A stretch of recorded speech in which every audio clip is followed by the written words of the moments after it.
penumpang. 16 April lalu, kapal feri Sewol yang berangkat dari pelabuhan Incheon menuju Pulau Jeju diduga tenggelam karena berbelok dengan kecepatan tinggi. Kapal tersebut mengangkut 476 penumpang dan awak. 339 diantaranya pelajar dan guru yang sedang berdharma wisata. Dari total penumpang, hanya 172 orang yang bisa diselamatkan. Tenggelam 281 jenazah berhasil ditemukan, sementara 23 orang lainnya masih hilang. Selamat malam, bersama saya Tazar. Waktu terus berjalan dan harapan kian menipis. Kita memasuki hari yang ketiga pasca terjadi tenggelamnya kapal feri Sewol di perairan Jindon. Malam ini kami telah menurunkan 2 tim jurnalis di 2 lokasi terpisah untuk memberikan gambaran atau mengenai bencana nasional ini. Bersama saya Tazar ingin melaporkan kasus Sewol. Fokus utama kita dalam nasib ratusan siswa SMA dan WO yang masih terjebak. Kita akan langsung menuju titik pencarian di Pelabuhan Pangmok. Kita langsung ke reporter Rian. Bagaimana perkembangan operasi penyelamatan malam ini? Tazar, situasi di sini bisa dibilang sangat frustasi. Arus bawah laut malam ini tercatat sebagai yang terkuat dalam 2 hari terakhir. Banyak orang tua korban yang memaksa ingin menyewa perahu nelayan untuk mendekati ke titik tenggelamnya kapal, namun ditahan oleh petugas keamanan dan demi keselamatan.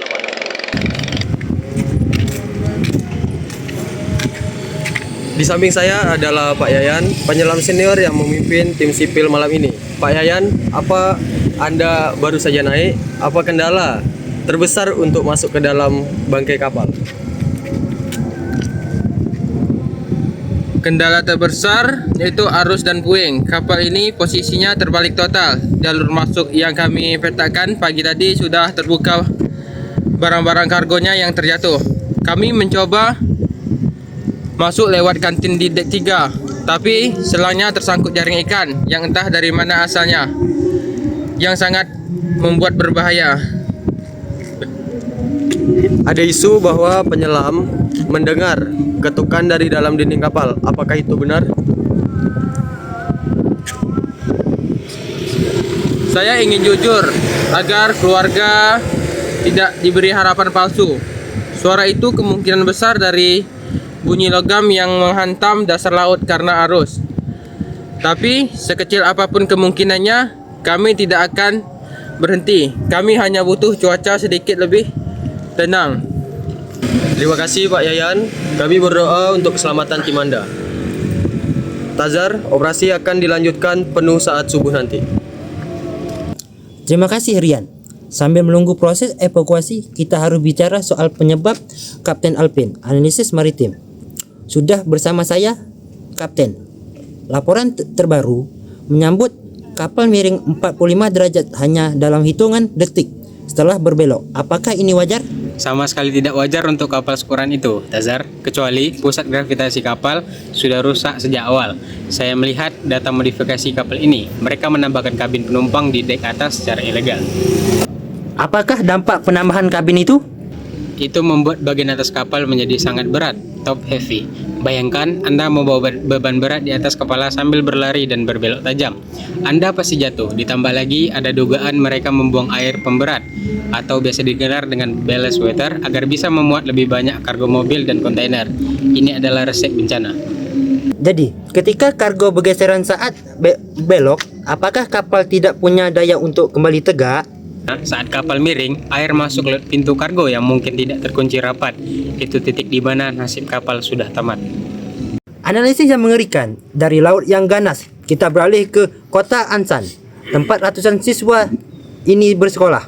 Reporter Pur, bagaimana suasana di sana? Tazar, jika di Jindo suasana yang penuh kepanikan di sini, di SMA Danwon, suasananya adalah kesunyian yang memedihkan. Malam ini ratusan lilin dinyalakan oleh warga sekitar dan alumni di depan gerbang sekolah. Reporter Pur, apa yang mereka sampaikan di sana?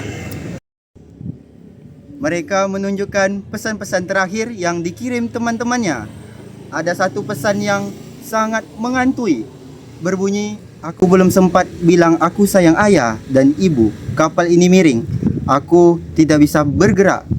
Pesan ini dikirim tepat saat kru kapal mengumumkan perintah diam di tempat. Warga di sini sangat marah. Tazar, mereka merasa saat anak-anak ini dikhianati oleh orang dewasa yang seharusnya melindungi mereka.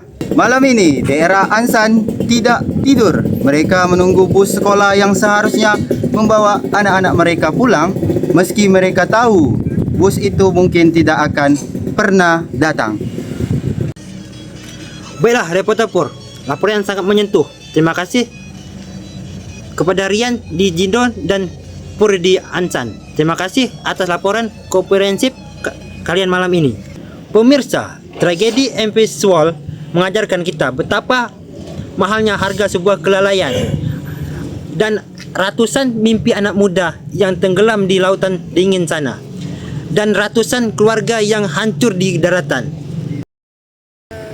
Kami akan terus mengawal kasus ini, tidak hanya sampai korban ditemukan, tapi sampai keadilan ditegakkan bagi mereka yang bertanggung jawab. Atas nama seluruh kru yang bertugas, saya Tazar undur diri. Selamat malam, salam sejahtera.